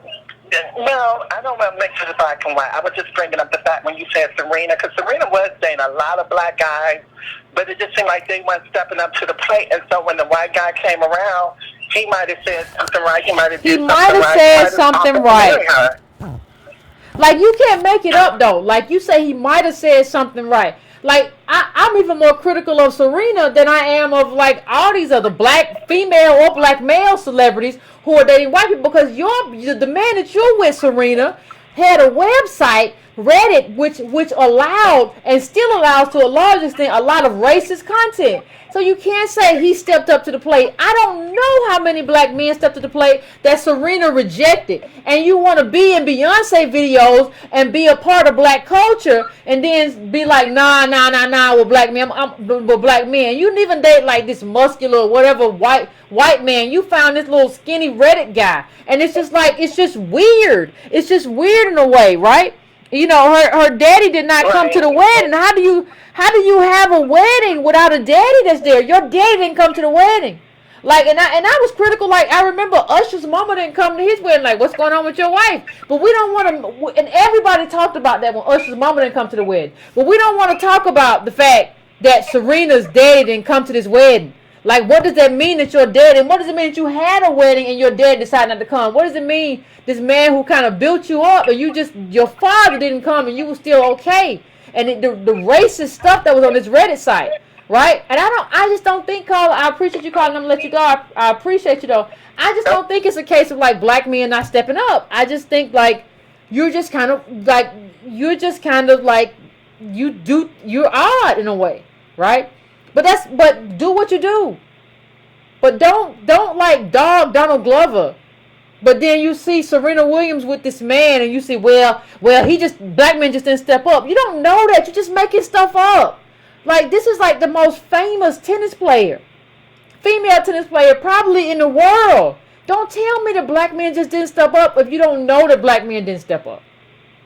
Like, I remember her dating Common. I remember her doing a lot of stuff. So don't tell me the black men didn't step up. She chose this guy, and that's perfectly within her rights. But don't say that, well, it's because black men didn't do X, Y, and Z. I think that's unfair.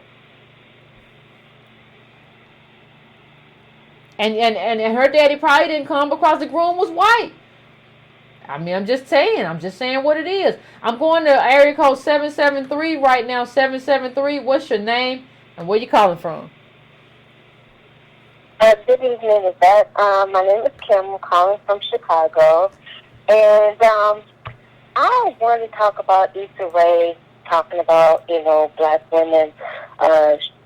You should, go after Asian men. When I heard this comment, I was reeling, because the reality is that Asian men aren't accessible for black women. That, what she's selling is not even attainable for us. That Asia is a huge continent. I've had the privilege I lived in Asia for 2 years. Okay. And I've also lived in Africa. So there's a lot of diversity in Asia. They have class structures in Asia. They have colorism in Asia.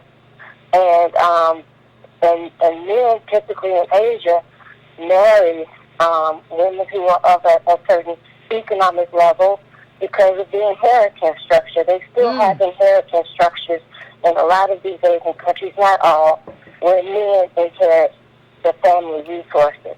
Okay. So if you did look at the data, you would probably find that Asians who are marrying white people typically are women, not men.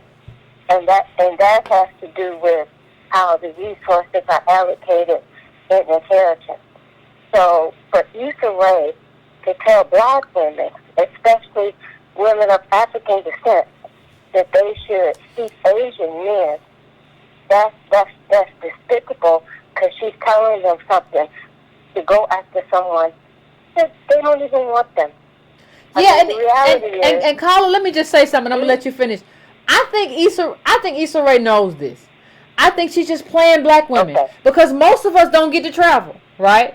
Like the majority of us, because of financial constraints and restraints at home, we don't get to travel. So like you can just tell us anything, and like we will just be like, yeah, you're right. And I think there's a manipulation game going on. This, she traveled, and I'm sure she's traveled, but we haven't. So she could be like, well, do X, Y, and Z. And so I think you're right, Carla. But go on, I'm gonna let you finish. I'm sorry. No, that's fine. So I just want to make one last comment about her saying about Filipinos. That was racist. Antonio said that was racist, and he's absolutely accurate with her saying Filipinos are like the black people of Asia. That she was wrong for that. And that just is a window into her soul to seeing, how she's seeing the racism that is in her. And you're right, she's telling us something when we can see, she's not genuine herself. And so I just want to speak to my young black women. I'm married. I've been married for a long time. Okay. Don't follow that. We have who we have. We have our own communities for the most part. We're going to marry among ourselves. A few of us will fall in love and marry people who are outside our race, and that's absolutely okay. But for the majority of us, we're stuck with our own, and we have to work with what we have. So that's it. That's what I wanted to add. Thank you, Carla. And not only are we stuck, we're like, regardless of who you choose to marry, we're a wonderful group of people. Like, we have come through anything. We have persevered. Ain't nothing wrong with us. Don't let nobody convince you nothing wrong with us. Black women, black men, let nobody convince you that like something's wrong. Like 516, I'm coming to you. 516, what's your name? Where you calling from? Hi, Yvette. This is Stacy from Freeport. I haven't spoken to you in such a long time. How you doing? Everything is great. I am great. I have a report in my hand, but I want to go back to Kanye last week because the day that Kanye said what he said was so surreal. I had just come back from Marigold Plantation in Charleston, South Carolina. And I see all this hoopla about Kanye. I was with my niece who has been deployed 2 times to Afghanistan. Okay. The horrors that are going on there with the troops and what they're doing within the ranks is terrifying. If Kanye could have been dropped at Marigold Plantation, where the tour guide was so elated at the size of the alligators. All we were going through this was a rice plantation. We're going on this tour, and all I could think of was how terrifying it was for the people who had to work that plantation. Mm-hmm. How many people must have been killed by alligators? And just the horrors. And to have him say that slavery sounds like a choice was sickening. But getting back to just the other thing that I've been focusing on is dealing with the local government and getting summer jobs for our kids, and looking at the number of summer jobs that are being offered and the size of the population that needs those jobs. So because of you, I'm working at the local level in my village, the town that encompasses a lot of area, and then our county. But the final thing is I have an article that I picked up, and I wanted to know, I had a question. What would 40 acres and a mule be worth today? And I think you've brought up it's a good question. These topics with Paul. Now, and guess what? Someone has answered the question. From Yes Magazine, an article let's see, it was in 2015, May 14th, 2015. 40 acres and a mule would be at least $6.4 trillion today, what the U.S. really owes Black America. And then it goes on, and it lists four different points. But finally, we're looking at something in the area of $59 trillion. If you put into it just all the things that were kept away from Black Americans. So that's a number to start with. Black people are owed a hell of a lot. And when this number jumps out at you, it's kind of scary because you say, well, how will we ever get that? But if we know what we're worth, maybe we will. And that's what you have brought to the forefront. And with those 10 myths, I can tell you I'm a victim of every single one. Me too at a certain point. That are in that report. Me too at a certain point. From education, all of us. All of us who felt education, home ownership, buying and banking Black, savings, financial literacy, entrepreneurship, all of them. I have copies of those reports. I'm giving them out to my chamber, which is a Black chamber, and we've got to go from there because we're working from the wrong premise. Yeah. Yeah, and if you all want to look up Sandy Darity, I think it's 40 acres in the 21st century. Sandy Darity, Dr. Sandy Darity, 40 acres in the 21st century, and read that and just read it, just understand it, because like you said, Carla, part of what has to happen and part of what is happening is that we have to be armed with information so that we understand like what our contribution was and what that means in terms of what we're worth. You don't get to say, well, that was them. No. Well, y'all didn't suffer slavery. No. It's not about who suffered slavery because it didn't end there. There was a creation of wealth and a creation of poverty, and we're all living it. You don't get to tell me that I didn't suffer slavery, so I don't get to get that money. No, that's not what it is. Wealth is intergenerational. Understand, income is not. You can go somewhere and get a job regardless. Hopefully, maybe. Or maybe you drive Uber or Lyft. And I'm not saying nothing bad about that. You do what you got to do to feed yourself. But understand what I'm saying. You got to understand what I'm saying. So I want to thank you, caller. I appreciate you calling. I'm going to try to get in like a couple more calls. I'm going to try to get in 614. What's your name and where you're calling from? Oh, wow. I actually got in. I'm did? From Columbus, Ohio. Wow, amazing. This is going to be off topic, but I just have to ask it.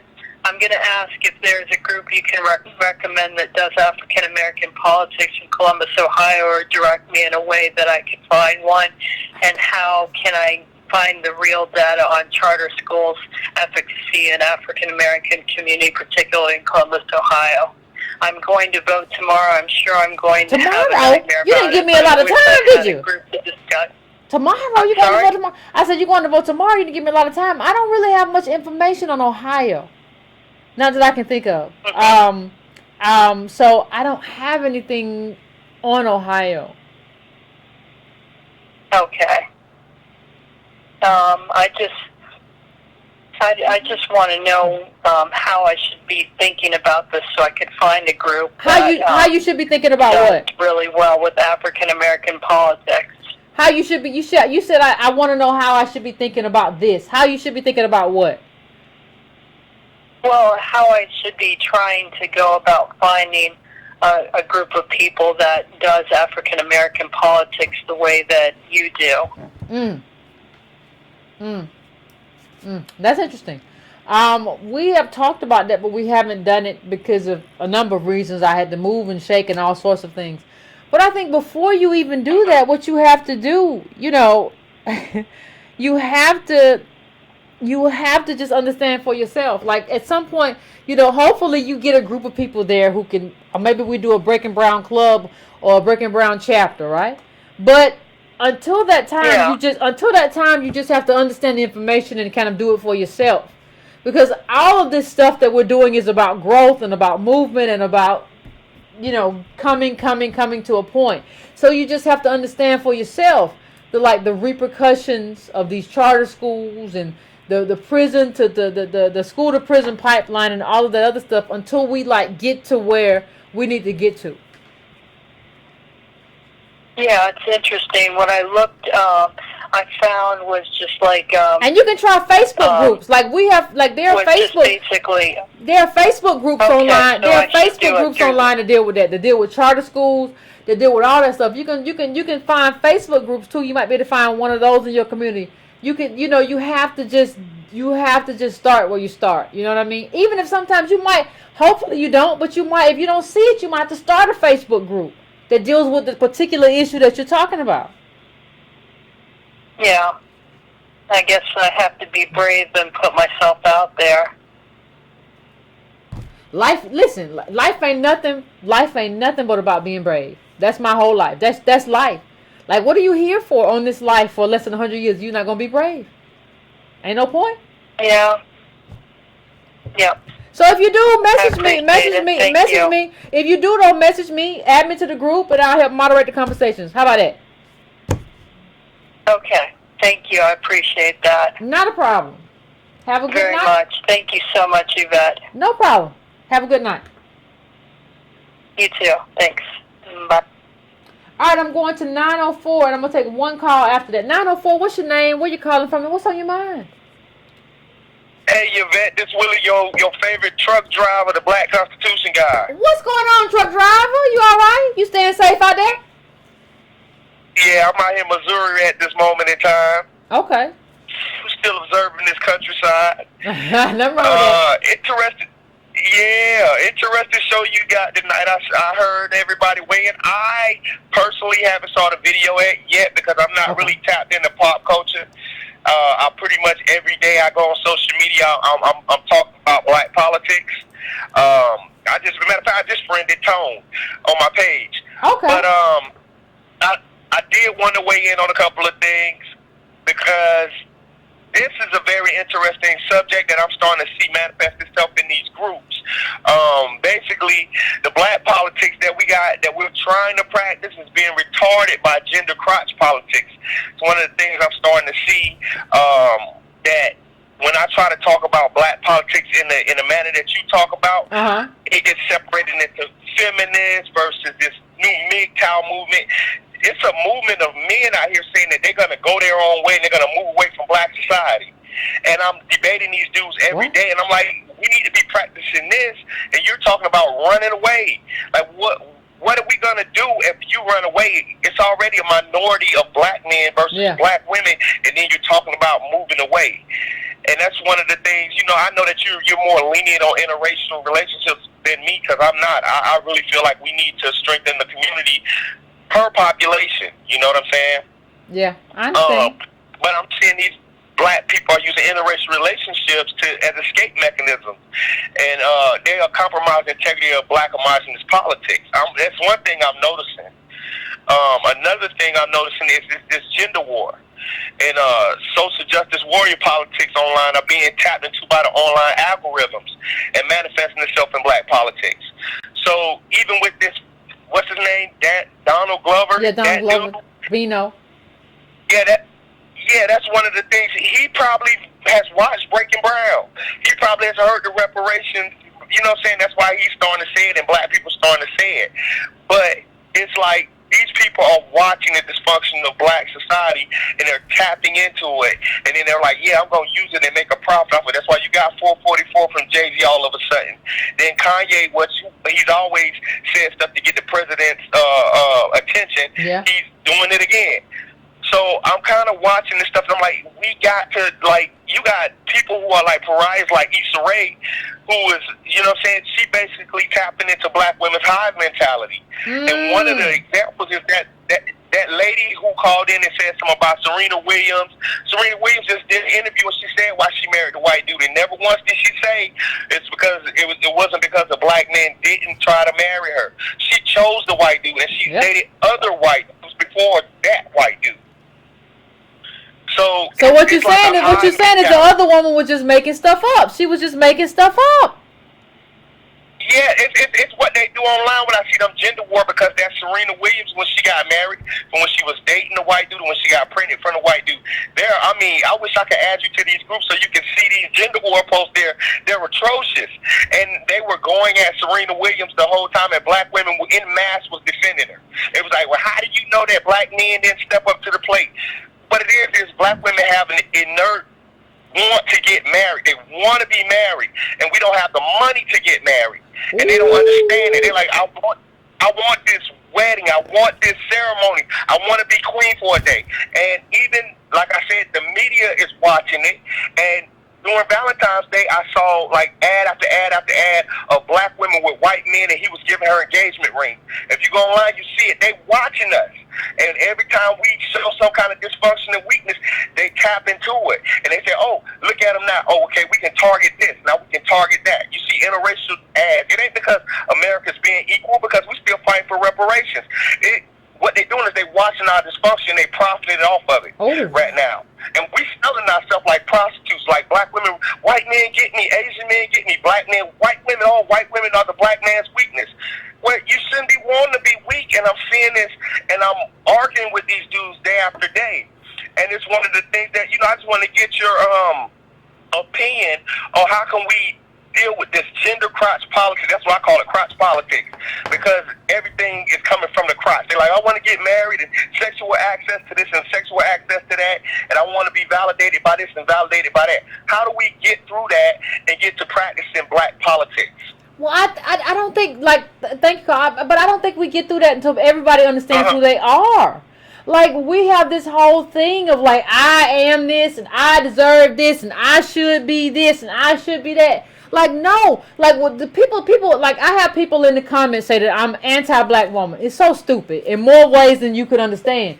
But because what I'm trying to deal with is what divides us. And, like, what I see is that there has been this divisiveness added into the conversation where you view, like, if you're a heterosexual black woman, you view the black man as your reparations, but you don't want to do anything politically to get your actual reparations or to get some kind of policy that benefits black people. And you don't want to understand what we're situated economically to where somebody in the comments like, Yvette makes sandwiches, I make sandwiches all the time. Like you don't understand, like, what our being relegated to this space means. Instead, you want to just be like, well, I'm just going to go get this dude because he's not relegated to this space. And I'm going to say that you failed. No, we're a group. No part of the group failed. Like, America failed us. There's no part of this group that failed. America failed us. We don't have stability. People want to be black. but then don't want to have the outcome of blackness. That's a problem. You don't want to. That's what Kanye is dealing with. I want to be black and say all the black stuff, but I don't want to have, the wealth calcification in my life. So, like, who am I gonna blame? Well, I'm gonna blame this black man, and I'm gonna say he ain't shit. But you don't want to see what happens in terms of how this is a systemic failure as opposed to an individual failure. And what I'm really trying to do is bring us back together in terms of we're a group. This is not something that was done to us by a black man. This is something to us that was done by a white power structure. And we have to understand that, own that, and do what is necessary to kind of like deal with that. So I want to thank you, caller, for calling in. I don't hear you, but I'm going to let you go. I want to thank you. But yeah, it is what it is. It is what it is. My last call is 415. 415, I'm coming to you right now. What is your name and where you coming from? Oh. Yeah, this is Reginald Ward, calling from San Francisco, California. Can you hear me, Yvette? I can hear you. It's a little staticky, though, bro. It's a little staticky. I'm going to tell you right now, it's a little staticky. I'm sorry. Can you hear me better now? I can hear you a little bit better now, yeah. Okay, I'm from Augusta, Georgia. You're taking the risk of telling your full name and presenting all this stuff. I mean, you open my eyes to a lot of stuff and everything. And my full name is Reginald. I was born to Helen and James Morton in Augusta, Georgia. So I moved to California, San Francisco, California. One, because I've never been there before. Okay. And two, I figured that since we're in an economic slump, California will sort of catch the gear or get in motion before the rest of the country will. I probably was wrong about that, but I'm gonna tell you the circumstances I encountered once I came to California. Okay. At every job I've been to, it's been people who are actually preying on black people. All right. You're never able to keep a job here. It's always in the back of your head. They're gonna lay you off or fire you, whatever. So I joined a trucking company, got my trucking license, and started driving the truck. And there were no black businesses to actually join, so I joined this Indian guy, and it basically was he was trying to squeeze as much production out of me as he could. Yeah. And when that's done, spit me out. You know what I'm saying? It's basically imitating what white people have been doing to us for centuries, probably. Okay. You know what I'm saying? I didn't realize what it was doing until I saw one of your videos, and you actually explained to me that they were actually profiting off of our failure. Mm-hmm. At every opportunity, every job here, it seems like that is the formula that they're using. You know what I'm saying? Try to squeeze as much production out of you. Uh-huh. And then that's capitalism. That's capitalism. You're causing a wheel. Yeah. And because they know that, they can replace you, the next day with somebody in a similar situation who's desperate for a job, black, and then they can spit you out. You know what I'm saying? Yeah. But let me ask you this. Okay. You say white capital is responsible for it. Now that white capital is creating a lot of friendly fire. You know what I'm saying? Yeah. So aren't we? And isn't the country capitalism as a whole? Isn't it at a breaking point where it's going to be some type of mass uprising against, and it's going to be not just black people, but white working class also is going to be fed up with it and want to topple it, so to speak. Something similar to the French Revolution, something similar to the Russian Revolution. I don't know. Are we at a point where some type of change, massive change, is going to happen? Listen, the problem. The problem with that, caller. The problem with that is that white people have been so propagandized to be opposed to black people and to see us as the problem. And we have so much propaganda to see ourselves as like a country within a country. Like we're all like in another country. Like, the propaganda in this country is so expertly deployed that I don't know if anytime in the near future we will see any kind of revolution amongst us as a group. Because the people who are most likely to revolt in this country are the people who are most likely to say that, like, you know, we just don't want to go to work because we lazy, right? Because and that's a problem that we're dealing with. So I really don't know, but I don't anticipate it because there's no work to be done, right? That people aren't doing the work in terms of, like, how do I and it's not us. Like, honestly, white people gotta, like, these white people on the right who are most likely the ones I think to, like, revolt, y'all gotta start doing some work. Like, this whole just Confederacy garbage and these are our heroes. This is garbage, man. And, like, y'all are like still, like, you know, with this garbage, and, like, we're on the bottom. Like, people say, well, we're the same as whites. White people are poor too.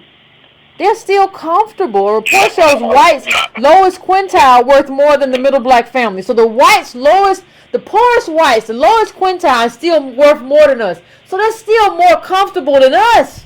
So how can you say, like, they're gonna join forces with us? Like, no, I just don't see that happening anytime soon. It's gonna take, like, some type of catastrophic, almost apocalyptic event in the near future to make them do that, right? That's what I see. So I want to. We haven't reached the point where there's enough white people. So it has to come from us. If it's gonna come from anybody, it has to come from black people. What? But it can't come from us by ourselves. If it comes from us by ourselves, we just get squashed. People love to talk revolution. Thank you, caller, for calling in. But if it just comes from us, we just get squashed for 14%. That's what they would love to do. People who love to talk revolution don't understand it. Like, they would love to squash us. Just squash us like a bug. They would love to do that. You gonna play into their hands with all this? Well, we gonna, whatever. So, you know, I want to thank everybody who called in tonight. I appreciate it. I think we had a really good conversation tonight. I think this was a really good conversation, and I hope the conversation continues about Donald Glover and all of this other stuff and everything that happens and blah blah blah blah blah. I mean, but if go look at this again, like, this was a really interesting video.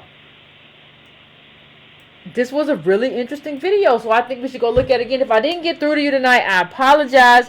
We will hopefully get through to you on Wednesday. We're going to have another conversation, but yeah, I think we have to talk about this stuff. Like, there's no way. Like, it's crazy that the Breaking Brown family is, like, talking about this more than anybody.